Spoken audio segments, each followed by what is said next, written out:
La fábrica abandonada. Mi nombre es Pedro y hace tiempo trabajé como velador en una antigua fábrica.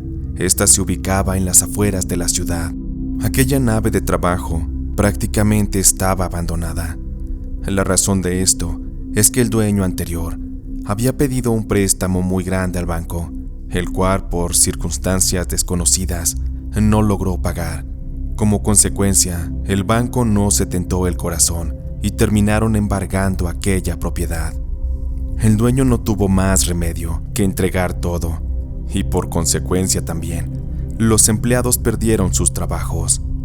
Durante varios meses, en lo que se realizó el remate bancario para vender aquel lugar, todo quedó en el abandono. Por eso es que había mucha tierra, humedad que se había acumulado. El deterioro de todo aquello estaba siendo evidente. Meses después, un comprador llamado Don Román fue quien se apoderó de aquel lugar. Él fue quien me contrató. Pero la verdad, de mis múltiples trabajos que tuve como velador, este fue el único en el que me arrepiento de haber estado. Debo contarles que yo compartía el trabajo con Juan. Juan era un hombre robusto, alto, muy tímido. Él hablaba poco y la verdad es que a veces era aburrido estar con él. Como era de costumbre, cada noche hacíamos algunos rondines. El primero de estos comenzaba justo a las 11 de la noche. Fue una noche que me tocó a mí iniciar con este primer rondín. Tomé mi linterna, revisé mi reloj y entonces fue que comencé a caminar. Iba andando por uno de los largos pasillos, alumbrado solo con la luz de mi linterna, porque en ese entonces, por falta de mantenimiento, gran parte de las instalaciones eléctricas en el lugar habían dejado de funcionar. De ir caminando, de repente escuché algo muy extraño, como un susurro seguido de un crujido.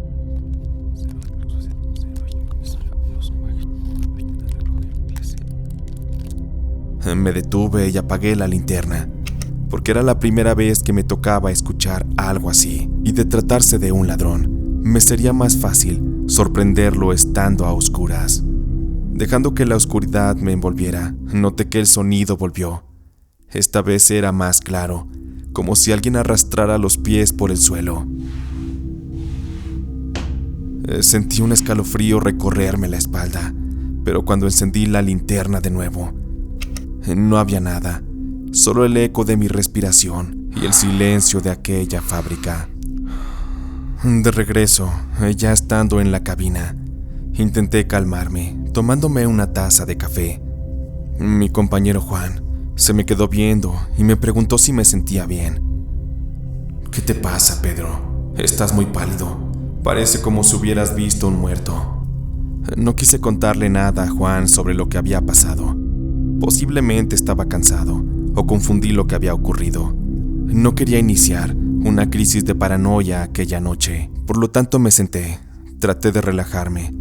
Le subí un poco a la radio y seguí bebiendo mi café. De estar sentado en la silla, no sé en qué momento me quedé dormido. El sonido de algo que se quebró fue lo que terminó despertándome. Desperté muy alterado, el corazón se me aceleraba. Cuando abrí los ojos, volteé a todas partes y noté que mi compañero Juan no se encontraba. Al ver el reloj, eran las 12:10 de la madrugada. A esa hora, posiblemente Juan estaba haciendo el segundo rondín. Pero lo que me sorprendió más es que el ruido que escuché y que me despertó provenía del escritorio. La razón es que la taza de café de mi compañero Juan, de una forma extraña e inexplicable, cayó al suelo y se rompió. Todo el líquido estaba derramado y el aroma a café invadió la cabina. No sabía qué me estaba ocurriendo. ¿Estaba alucinando o de qué se trataba todo aquello? Instantes después, mi compañero Juan regresó y al ver su café tirado y derramado en el piso, me preguntó qué estaba ocurriendo. Lo siento mucho, Juan. Hace un momento estaba tratando de ordenar el escritorio, pero accidentalmente tu taza de café se me cayó al piso. No te preocupes, ahorita te preparo otro. Mi compañero Juan no pudo evitar notar mi susto Mi nivel de tensión y de estrés estaba incrementándose. Cuando llegó la 1 de la mañana, era el momento de hacer el siguiente rondín. Por supuesto que era mi turno. Estaba muy nervioso. Me temblaba la mano con la que sostenía mi linterna. No tenía idea de con qué me podría encontrar dentro de aquella densa oscuridad. Aquella fábrica me estaba dando mucho miedo y me resultaba muy extraño. ¿Cómo es que en las noches anteriores no había ocurrido algo así? Comencé a avanzar. La oscuridad me rodeaba. No me dejaba ver con claridad. Solamente de los cristales rotos que había sobre los grandes muros alcanzaba a penetrar un poco la luz del exterior. El ambiente era de verdad horrible ahí. La energía se sentía muy pesada, pero no había de otra. Ese era mi trabajo. De ir caminando casi hasta el fondo, justo cerca de donde se encontraban los baños. Comencé a escuchar nuevamente aquello, pero era un poco distinto. Esa vez, empecé a escuchar una especie de pasos, como si alguien estuviera ahí, merodeando, dando vueltas sobre el mismo lugar. No me quedó de otra. Era necesario saber qué estaba ocurriendo, porque no iba a quedarme con aquel miedo para toda la noche y para todas las demás que me restaban en aquel lugar. Apagué la linterna y fui avanzando a paso lento. Traté de ser sigiloso, y era bastante claro cómo se escuchaba aquello. Eran pasos pesados, como de una persona grande. Estando un poco más cerca, también empecé a escuchar susurros, como si esa persona estuviera hablando, platicando con alguien, pero extrañamente no entendía bien lo que decía. Aquello sonaba en un tono de volumen bastante bajo. Estando a tan solo un par de metros, me di cuenta que el ruido provenía de una de las máquinas. No me gusta mucho recordar aquello que vi, porque ante mis ojos, entre la poca luz que había, pude distinguir que había un hombre, un señor de unos 50 años, el cual se movía en formas muy extrañas. Va a sonar raro, pero es como si aquel señor estuviera trabajando sobre aquella maquinaria, como si estuviera operándola, tal y como lo haría en una jornada habitual. Podía ver cómo este señor hacía como si acomodara cosas, y mientras lo hacía, silbaba una melodía que penetró de inmediato mis sentidos.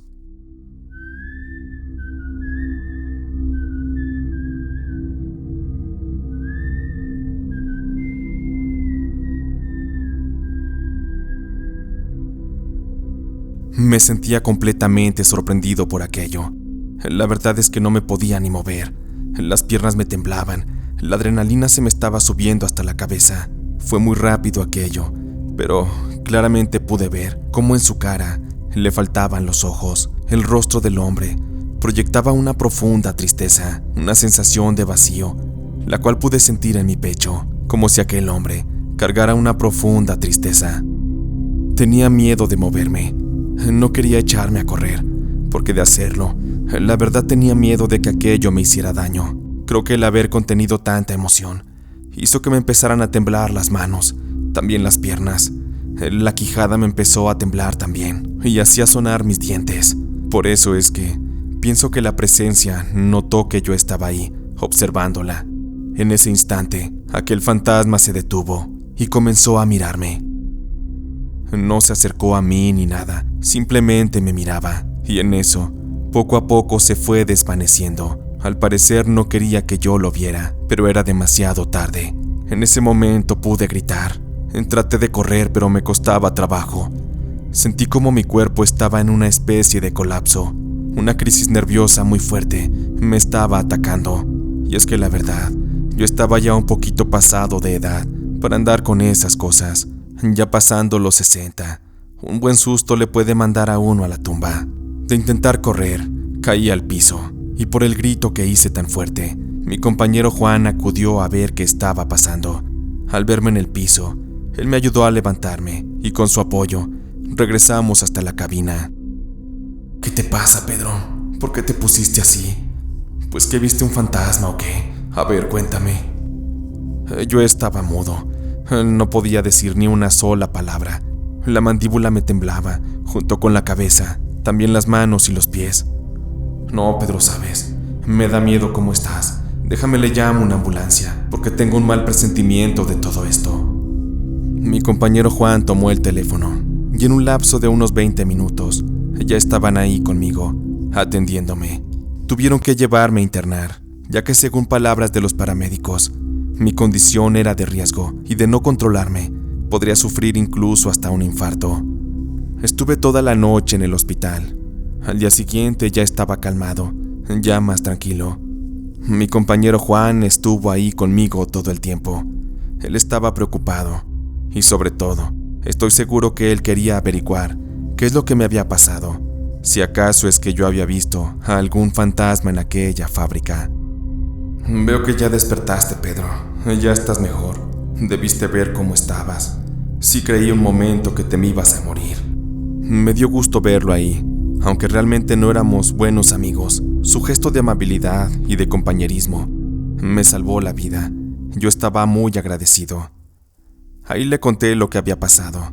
De solo recordar me empecé a alterar un poco. Por eso es que no le di tantos detalles. Simplemente le dije que había visto un fantasma, a un hombre que estaba ahí cerca de las máquinas. Se lo describí y la cara de asombro en Juan me hizo darme cuenta que él sabía algo y pronto me lo diría. De verdad me sorprende lo que me cuentas, Pedro. Jamás creí que todo esto fuera real, porque yo como he vivido cerca de este lugar, anteriormente ya había escuchado las leyendas de que había apariciones. Y es que no es una novedad, pero esta fábrica manejaba maquinarias muy peligrosas y con muy pocos protocolos de seguridad. Ahora veo que sí, que aquellos muertos aún siguen por la fábrica. No se han podido ir, pero en fin, ahora sí que chamba es chamba, y pues hay que seguirle. Agradecí nuevamente a mi compañero, y la verdad es que después de aquel día y de aquella noche tan horrible, decidí ya no regresar a trabajar. Con aquella experiencia comprobé que hay muertos que no se van, que se quedan por acá, vagando entre los vivos. Por eso es que no se sorprendan que en alguna ocasión andando en casa, por la calle o en algún trabajo, lleguen a tener una experiencia como la que les he contado. Luces en el cerro. Durante toda mi vida trabajé como guardia de seguridad. Hoy en día, siendo mayor, me dedico a ser velador. Cuido una casita de campo que le pertenece a mi patrón, Don Chava. La casita está situada en un lugar apartado y se ubica justo en las afueras de Oaxaca. Aquel lugar prácticamente está en medio de la nada y se encuentra rodeado por varios cerros. Aproximadamente me toma 2 horas y media llegar hasta allá, pues de lunes a viernes vivo en esa casa, vigilando y asegurándome de que todo esté en orden. Los fines de semana es que regreso a la ciudad para poder estar con mi familia, para no sentirme tan solo, ya que la tranquilidad de aquel lugar, aunque siempre me ha parecido reconfortante, a veces me da mucho miedo. Lo que les quiero contar ocurrió en una noche fría y tranquila. Aquella ocasión el cielo estaba despejado y las estrellas brillaban con intensidad. Me encontraba sentado dentro de la pequeña sala, leyendo un libro bajo la tenue luz de la lámpara. De pronto comencé a escuchar los ruidos de los coyotes. Aquellos estaban merodeando cerca. Por eso es que decidí salir a dar un rondín, para asegurarme que no se acercaran demasiado a la casa e hicieran sus destrozos. Tomé mi linterna y salí. También tomé un palo con clavos que me serviría como arma. Al salir a la intemperie, de inmediato sentí la brisa nocturna en mi rostro. Mientras caminaba alrededor de la propiedad, el crujido de mis botas sobre la grava y sobre el pasto era el único ruido que perturbaba la calma. Había un silencio profundo. Al voltear hacia el cielo, noté un sonido muy peculiar, similar a un zumbido, como cuando muchas abejas vuelan juntas. Descarté de inmediato aquello, porque aquel zumbido venía acompañado de una especie de vibración. Me detuve en medio del gran patio, buscando de dónde provenía aquello. Comencé a sentir más fuerte aquella sensación de movimiento sobre mis pies, como si la tierra en la que yo pisaba comenzara a temblar, a vibrar de una manera casi imperceptible. Comenzó a invadirme el miedo, la confusión, y de repente una luz brillante surgió de la oscuridad de uno de los cerros cercanos. La luz era intensa, pero no era cegadora. Aquello no era muy grande. Se trataba de un objeto que se movía lentamente hacia mí. Ahí pude ver que aquello tenía forma de una esfera de luz, y su tamaño no era mayor al de quizá un automóvil compacto. La luz que emanaba aquello se fue acercando poco a poco a mí. Lo que estaba viviendo era una experiencia hipnótica. Por ello es que no me moví. Sentía una extraña paz, algo muy profundo, una tranquilidad que jamás había experimentado antes en mi vida. Era como si todo el miedo que yo pudiera sentir ante lo desconocido y también la ansiedad se desvanecieran ante la presencia de aquella esfera. En un abrir y cerrar de ojos, aquella luz estaba sobre mí. Comencé a sentir cómo su energía se filtraba en mi ser, llenándome de una serenidad abrumadora. Poco a poco, mis párpados se hicieron pesados y terminé perdiendo la conciencia. De un instante a otro todo se volvió oscuro. De ahí no supe más, porque la siguiente cosa que recuerdo fue que abrí los ojos y me encontraba cómodamente acostado en mi cama. Miré el reloj y solo habían pasado escasos 2 minutos desde que había salido a hacer mi rondín. Al principio, pensé que se había tratado aquello de un sueño o una alucinación causada por el cansancio, pero la verdad es que la experiencia fue demasiado real, demasiado vívida. Ahora cada vez que cierro los ojos y recuerdo aquello, puedo sentir la calidez de su luz, la paz que me brindó. Nunca sabré lo que me ocurrió esa noche, pero sé que cambió mi vida para siempre. A lo largo de mi vida he escuchado historias similares, en las cuales algunas especies de naves extraterrestres vienen y visitan personas. Sobre todo, lo que me llama la atención es que estas cosas siempre le ocurren a personas solitarias que andan por ahí alejadas del mundo. Sé que nunca sabré por qué me contactaron, por qué fueron a verme. Tampoco puedo garantizar que aquello se trató de extraterrestres.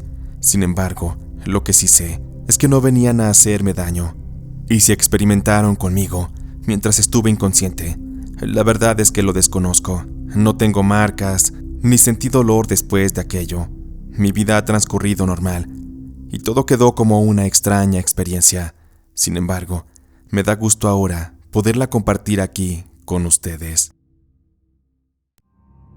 La última noche. Nunca fui de creer en fantasmas. Sin embargo, cuando se trabaja en el oficio de ser velador, cualquier cosa puede ocurrir. Aquella ocasión era mi turno de 24 horas. Miguel y yo alternábamos turnos, y rara vez coincidíamos.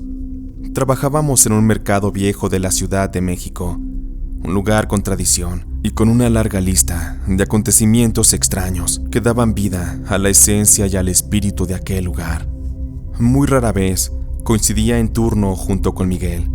Esto era por petición del patrón, ya que había temporadas donde los ladrones solían intentar meterse al mercado por la madrugada. Así, un turno de 24 horas lo hacíamos Miguel y yo, y el otro turno lo hacían otros 2 compañeros a los cuales no conocía bien. Miguel tenía una sangre bastante pesada y disfrutaba hacer bastantes bromas. A veces él me escondía las cosas o trataba de asustarme cuando salía a dar los rondines, pues en aquel mercado se decía que había muchas apariciones. En una de aquellas noches, Miguel y yo nos turnábamos para hacer los rondines. Al ser mi turno, comencé a andar por los pasillos de aquel lugar. No todas las luces estaban encendidas, así que en la oscuridad estaba presente esa noche. Pronto comencé a escuchar un sonido. Un sobresalto me llevó a hacer un grito. La razón de aquello es que una torre de cajas de madera se había caído, haciendo un estruendo que sonó en todo el mercado.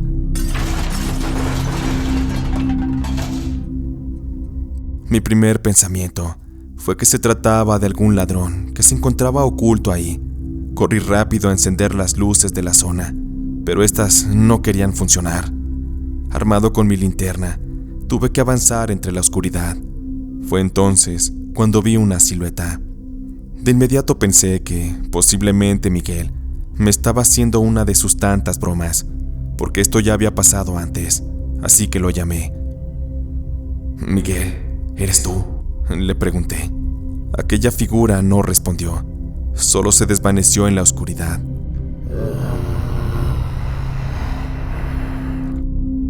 Pero yo estaba seguro de que era Miguel, y la verdad es que ya me estaba molestando, porque esas bromas no me gustaban. Fui directo a donde provenía aquel ruido, pero por más que busqué, no encontré nada.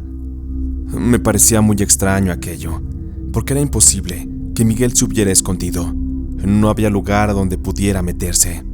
Aún así creí que era él. Por lo tanto, me regresé a la cabina y en cuanto lo vi le pregunté: «Oye, Miguel, tú sabes que no me gustan tus bromas, así que mejor bájale de huevos, porque si no vamos a tener problemas». Miguel se molestó por mi reacción y argumentó que no había hecho nada, que él había pasado todos aquellos minutos ahí sentado en la cabina leyendo el periódico.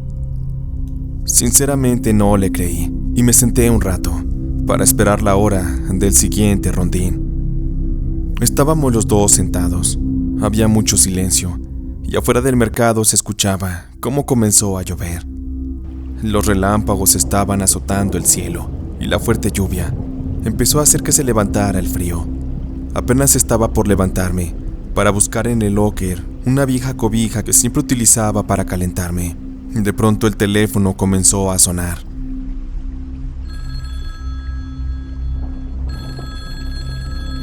Noté que Miguel se levantó, descolgó el teléfono y contestó.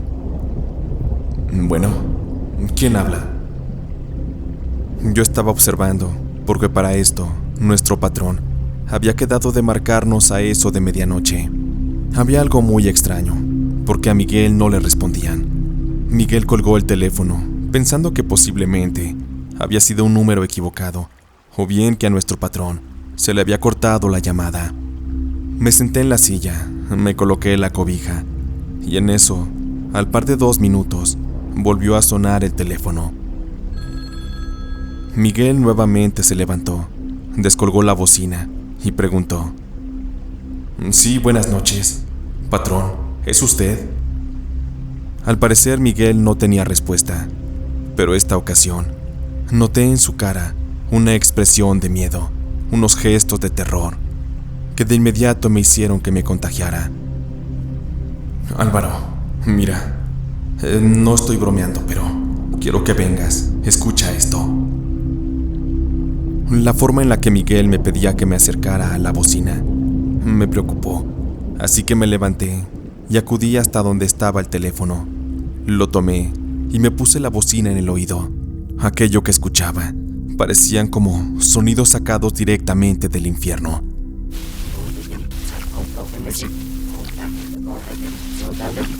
No lo podía creer, porque de fondo se escuchaba algo similar a la voz de nuestro jefe, pero estaba confundido, no sabía qué pensar. Me le quedé viendo a Miguel y le hice saber que no entendía qué estaba pasando. Miguel también me dijo confundido y me pidió que colgara. Coloqué nuevamente la bocina en el teléfono y entonces entendí que no se trataba de Miguel y que lo que estaba ocurriendo era algo distinto, algo peor. Pasamos aquella noche sin algún inconveniente adicional. Sin embargo, Miguel y yo estuvimos platicando un buen rato. Él me había dicho que tenía una especie de presentimientos, premoniciones también en ocasiones, y me dijo que todo aquello que habíamos estado viviendo era algo real, porque era bien sabido que en el mercado había fantasmas. La plática se convirtió en algo interesante. Al final el sueño terminó venciéndonos y nos quedamos dormidos. Cuando la alarma nos despertó, de inmediato nos levantamos, preparamos nuestras cosas y entregamos el turno a los siguientes compañeros.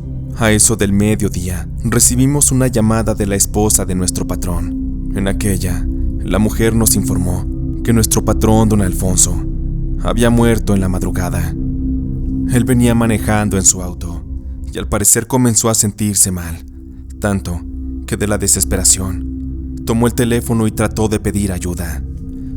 Desconozco cómo es que ocurrió, pero el cuerpo del patrón fue encontrado en su auto y el teléfono celular justo a un costado. No lo podía creer. En aquella llamada, la esposa del patrón nos hizo saber que el funeral sería esa misma noche, por si queríamos ir a acompañarlos. Me sorprendió bastante lo que estaba ocurriendo, todo lo que pasó en el mercado, aquello de las cajas, la silueta que vi, y después lo de la llamada. Probablemente se trataba del fantasma de nuestro jefe. Aquella noche, estando en el funeral, acudí a darle el pésame a la señora Rufina. Estuve platicando un momento con ella, y entre los comentarios que me hizo, me dejó saber que la noche anterior en la que su marido murió, ella también recibió una llamada, en la cual escuchó lo mismo que Miguel y yo, estando en el mercado. Sacamos las conclusiones de que cuando don Alfonso murió, él trató de comunicarse, de contactarnos. Probablemente necesitaba despedirse, o qué sé yo. Lo que sí es que él trató de hacer contacto. Yo desconozco completamente qué ocurre después de la muerte. No sé si esto que les cuento les parezca real o no. Ustedes lo podrán juzgar. Sin embargo, sé que hay muchos casos similares. Por ello dejo esto como evidencia, porque sé que los misterios que están más allá de la vida solo los podremos descubrir en el momento que nos toque trascender más allá de la muerte. Les agradezco por haber permanecido hasta el final de este episodio. Recuerden que también pueden escuchar Relatos de Terror del Gato en Spotify. Y sin más, podemos ir en paz. Esta noche de Relatos de Terror del Gato ha terminado.